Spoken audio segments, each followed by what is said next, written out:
चलो। बिस्मिल्लाहिर्रहमानिर्रहीम। अल्लाहुम्मा सल्ली अला मुहम्मद व बारिक वसल्लम अलैहि। Dear students, today we are going to start our lecture number 3 of biology, branches of biology, episode 2.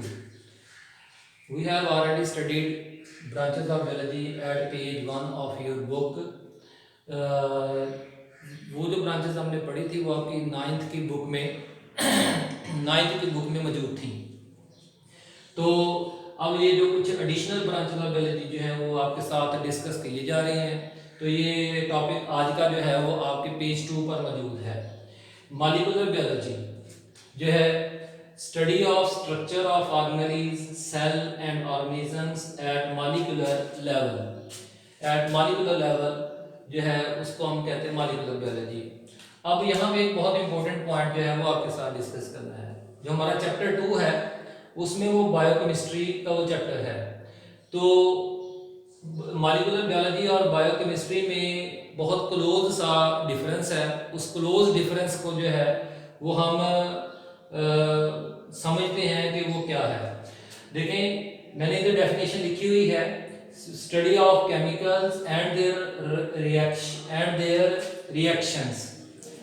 Reactions in living organisms is called biochemistry. तो अब फर्क करा, मैं आपको एक एग्जांपल देकर समझाता हूँ। मिसाल के तौर पर study of chromosomal structure eight molecular level, यानी अगर आप क्रोमोसोम को स्टडी कर रहे हैं कि क्रोमोसोम के अंदर जो है वो कौन कौन से केमिकल्स जो है वो पाए जाते हैं और वो किस तरह से क्रोमोसोम्स की जो है वो स्ट्रक्चर को डिजाइन करते हैं, तो वो क्या है, वो मॉलिक्यूलर बायोलॉजी है। लेकिन अगर जो है वो आप डीएनए का रोल जो है क्रोमोसोम्स और दूसरे ऑर्गेनेल्स में, पूरे ऑर्गेनिजम्स के अंदर जो है वो उसको समझते हैं कि वो क्या क्या है, तो फिर वो क्या बन जाएगा, बायोकेमिस्ट्री। यानी अगर आप डीएनए को स्टडी कर रहे हैं तो वो बायोकेमिस्ट्री है, और अगर जब आप क्रोमोसोम के अंदर डीएनए डिस्कस कर रहे हैं तो वो मॉलिक्यूलर बायोलॉजी है। Now the next branch of biology is environmental biology. Study of organisms in relation to their environment is called environmental biology. ये डेफिनेशन बिल्कुल मिलती जुलती है किसके साथ, इकोलॉजी के साथ, लेकिन इनके दरमियान में भी एक छोटा सा क्लोज डिफरेंस है। वो क्लोज डिफरेंस क्या है, उस क्लोज डिफरेंस को क्लियर करने के लिए यहाँ पे मैंने वो पॉइंट्स लिख दिया पहले से ही। It is more comprehensive. Environmental biology एक इकोलॉजी के मुकाबले में ज्यादा कॉम्प्रिहेंसिव है, क्योंकि ये तमाम साइंसेस को अपन इंक्लूड करती है।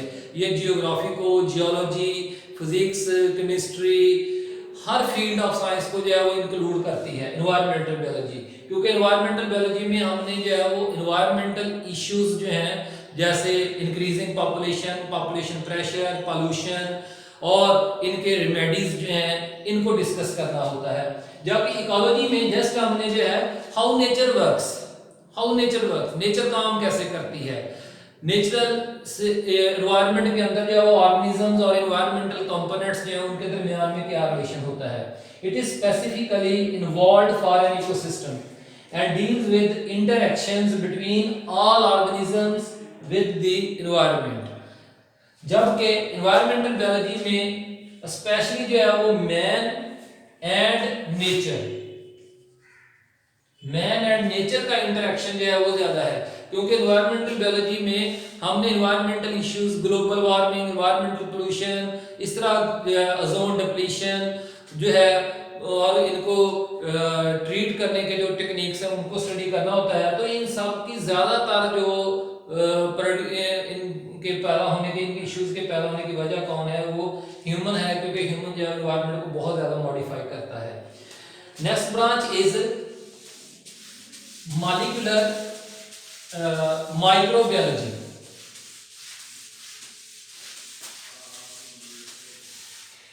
Microbiology is the study of microorganisms like bacteria, algae, fungi. If you look into your book, there has been written verses, but I have not described verses. I have described the study of microorganisms like bacteria, algae, fungi. Why? Because viruses are not considered organisms. Viruses are not cellular bodies. they are just nucleoprotein particles, therefore हम उनको organisms ही नहीं कहते, हाँ हम उनको microbes कह सकते हैं, माइक्रो बॉडीज कह सकते हैं। तो बड़ा ही माइक्रोस्कोपिक जो है उसका मतलब यही है कि छोटी चीजों को देखना। अगली बड़ा की जो ब्रांच ऑफ बायोलॉजी है वो है जी फ्रेश वाटर बायोलॉजी। नंबर 4 पे जो है फ्रेश वाटर बायोलॉजी जो है, जारी बात है इसमें हमें फ्रेश वाटर को स्टडी करना है। तो फ्रेश वाटर क्या है? वो वाटर जिसमें साल्ट्स की कंसंट्रेशन इतनी कम हो जो कि जो है वो ह्यूमंस और दूसरे ऑर्गेनिजम्स के लिए या वो टॉलरेबल हो, ऐसे वाटर को हम क्या कहते हैं? Fresh water. तो ये फ्रेश वाटर लेक्स का वाटर, बारिश का पानी फ्रेश वाटर है, रिवर्स का, लेक्स का, स्ट्रीम्स का, कैनाल्स का, ये क्या है? फ्रेश वाटर है। अब इनके अंदर सिर्फ पानी ही नहीं होता, इनके अंदर ऑर्गेनिजम्स भी होते हैं, माइक्रो ऑर्गेनिजम्स भी होते हैं, और उसके अलावा जो है वो प्लांट्स, एनिमल्स और दूसरे भी मौजूद होते हैं। तो फ्रेश वाटर बायोलॉजी में we study the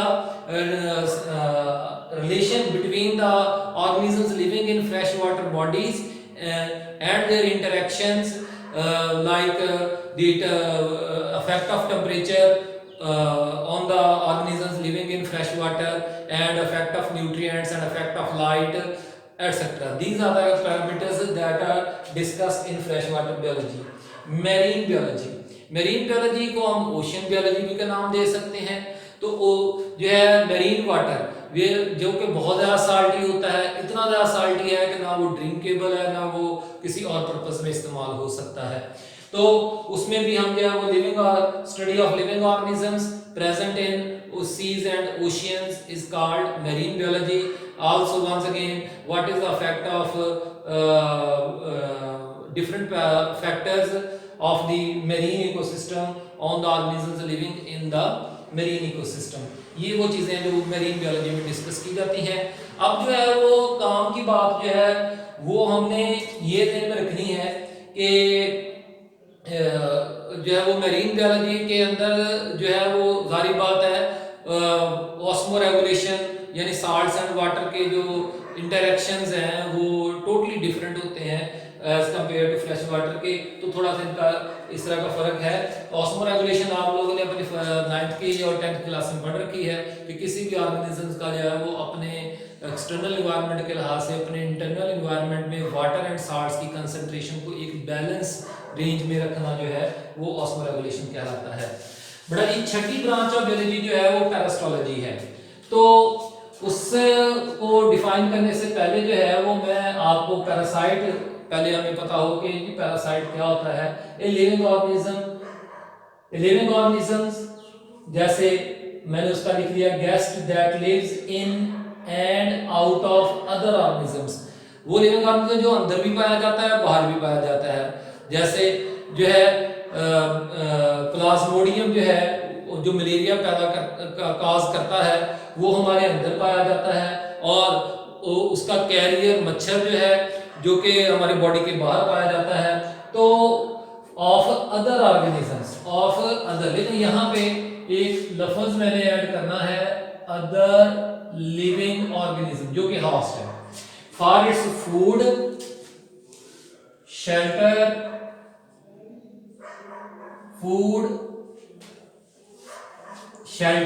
and reproduction. बेटा एक और होता है saprophyte.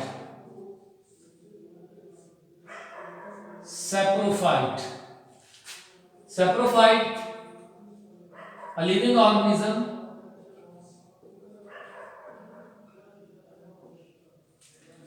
that lives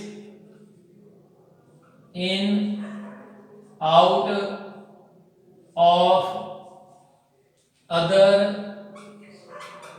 dead organisms, दूसरे लफ्जों में ऑर्गेनिक मैटर, क्योंकि तमाम ऑर्गेनिजम्स को जो फूड चाहिए वो ऑर्गेनिक होनी चाहिए।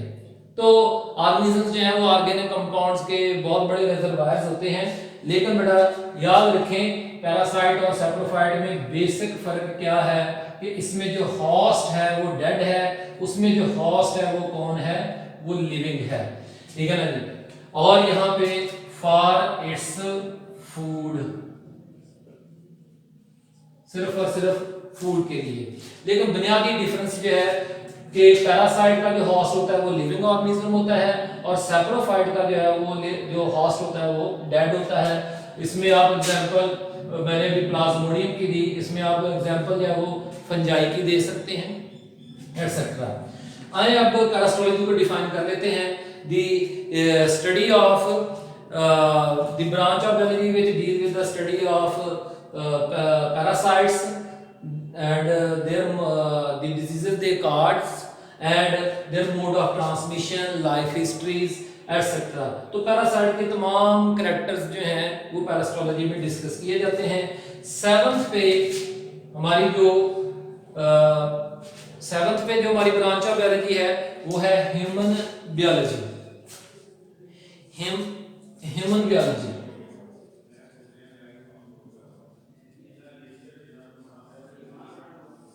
Human biology, study of humans, study of man. असल में जो मैन एक बायोलॉजिकल एनिमल है। अगर आप एक दफ़ा अपने मेरी तरह खुद भी कह लेंगे तो आपको कोई मतलब कहेंगे हम अपने आप को जानवर कह लें। भाई हम साइंस पढ़ रहे हैं, लिटरेचर नहीं पढ़ रहे हैं, इंग्लिश या उर्दू नहीं पढ़ रहे हैं। तो man is biological animal and जो है तो स्टडी ऑफ मैन और ह्यूमंस, स्टडी ऑफ मैन और ह्यूमंस, तो उसमें human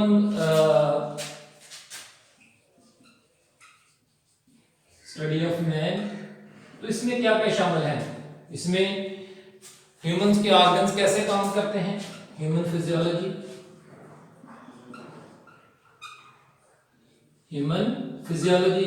study of functions of organs in living in humans, human anatomy, study of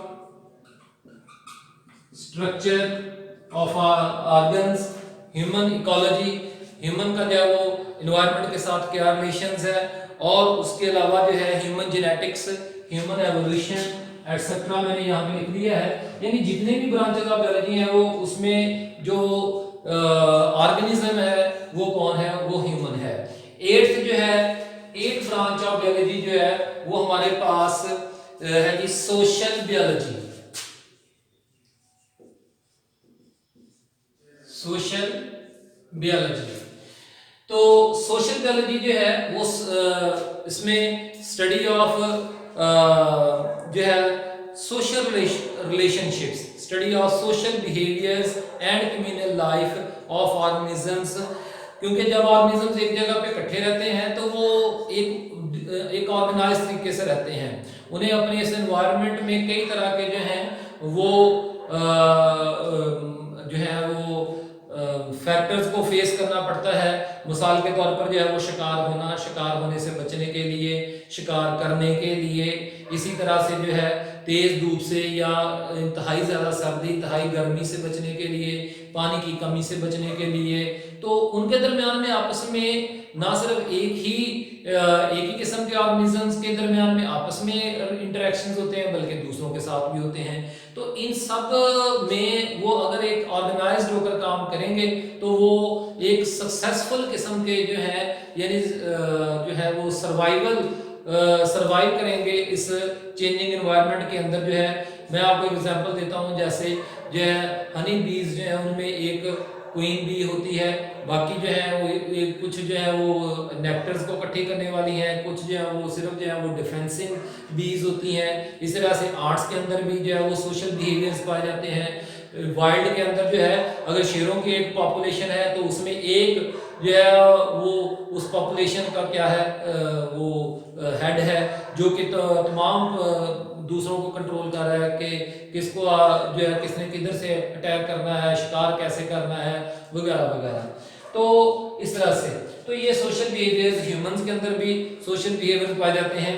तो सोसाइटी मीन्स ही क्या है, जहाँ पे कोई लोग जो है वो इकट्ठे हो जाएं तो वो एक दूसरे के को सपोर्ट करें तो वो फिर सोसाइटी होती है। तो बेटा जी biotechnology last branch of biology जो है वो बायोटेक्नोलॉजी। बायोलॉजी के अंदर अब सबसे ज्यादा एडवांस तरीन जो फील्ड ऑफ सब्जेक्ट बन गया है, जिसमें सबसे ज्यादा रिसर्चेज हो रही हैं, वो बायोटेक्नोलॉजी का बन गया है। तो बायोटेक्नोलॉजी में सारे फील्ड्स ऑफ बायोलॉजी भी शामिल किए जा सकते हैं। तो इसके अपने आगे कई फील्ड्स हैं, जैसे एक अप्लाइड बायोटेक्नोलॉजी है, फिर जेनेटिक इंजीनियरिंग है, हाइब्रिडाइजेशन है, सिलेक्शन है, तो एग्रीकल्चरिंग आ जाती है वगैरह वगैरह। इसके आगे कई अपने हैं, बायो फर्टिलाइजर डिविजन्स हैं, एनवायरमेंटल डिविजन्स हैं, medical biotechnology and genetic engineering का डिवीजन है। इस तरह से हमारे जो है फैसलाबाद में जो है वो नायाब और निपजी जो है nuclear institute of biotechnology and genetic engineering के नाम से दो अदारे काम कर रहे हैं। तो यहाँ पे इसी तरह का काम होता है। तो आइए जरा बायोटेक्नोलॉजी को डिफाइन करते हैं। Study of use of living organisms, living organisms को इस्तेमाल करना बायोटेक्नोलॉजी कहलाता है। आपने घर में मुर्गी बकरी इनमें से कोई भी जानवर रख लिया है तो आप एक बायोटेक्नोलॉजिस्ट हैं, क्योंकि आप उनका इस्तेमाल कर रहे हैं जो है प्रोटीन्स के लिए यानी दूध और गोश्त के लिए, और उसके अलावा जो है उनके सिस्टम्स का इस्तेमाल कर रहे हैं। उनसे अंडे हासिल करते हैं तो उनके सिस्टम्स का इस्तेमाल कर रहे हैं, उनसे दूध हासिल कर रहे हैं। जानवरों से मतलब कोई आपने भैंस रखी हुई है तो उससे दूध हासिल कर रहे हैं, तो उसके सिस्टम्स एंड प्रोसेसेस का इस्तेमाल कर रहे हैं। फिर फॉर मैन्युफैक्चरिंग, आप उस दूध से दही बनाते हैं, उस दूध से जब वो क्रीम हासिल करते हैं, उस दूध से जब वो कोई चीज़ बनाते हैं, तो ये क्या है, मैन्युफैक्चरिंग प्रोसेस है। और एक बंदा कहता है जी मैंने अब इसको जो है बड़े पैमाने पे फैलाना है, यानी कि मैंने जो है वो कम से कम जो है वो 40 भैंसें रख लेनी है और 40 भैंसों का दूध से दही बना के जो है वो पूरे शहर को जो है वो दस्तयाब करना है। तो वो उससे ना सिर्फ पैसा कमाएगा बल्कि लोगों को जो है वो एक सर्विस प्रोवाइड करेगा बड़े पैमाने पे। तो ये फिर बन जाती है सर्विस इंडस्ट्रीज। मैं दोबारा से डेफिनेशन पढ़ दूं कि it deals with the use of organisms, systems और processes. Use of It deals with the use of living organisms, systems or process in manufacturing and service industries जो है, तो उसमें उसको हम क्या कह देते हैं, बायोटेक्नोलॉजी। डियर स्टूडेंट्स, हमारा जो आज का लेक्चर था वो branches of biology episode 2, episode 1 हमारा इससे प्रीवियस लेक्चर है।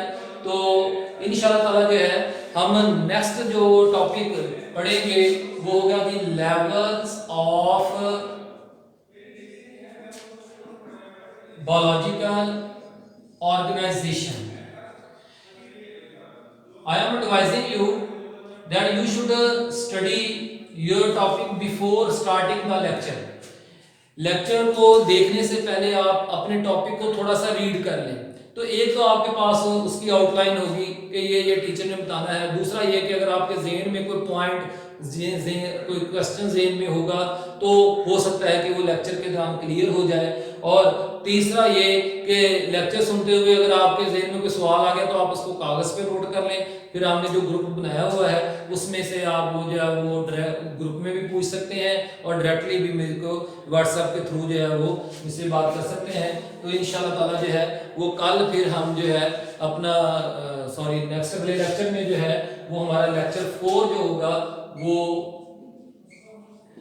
स्टार्ट करेंगे। हम इसकी 3-4 एपिसोड्स बन जानी है। लेक्चर नंबर 4 जो होगा वो किसके ऊपर होगा कि लेवल्स ऑफ बायोलॉजिकल ऑर्गेनाइजेशंस। ये काफी लंबा चौड़ा टॉपिक है, तो उसको हम जो है वो कल इंशाल्लाह ताला जो है वो अगले लेक्चर में जो है वो शुरू करेंगे। थैंक्स। जो है अल्लाह ताला हम सब के लिए जो है वो आसानियां पैदा फरमाए। आमीन।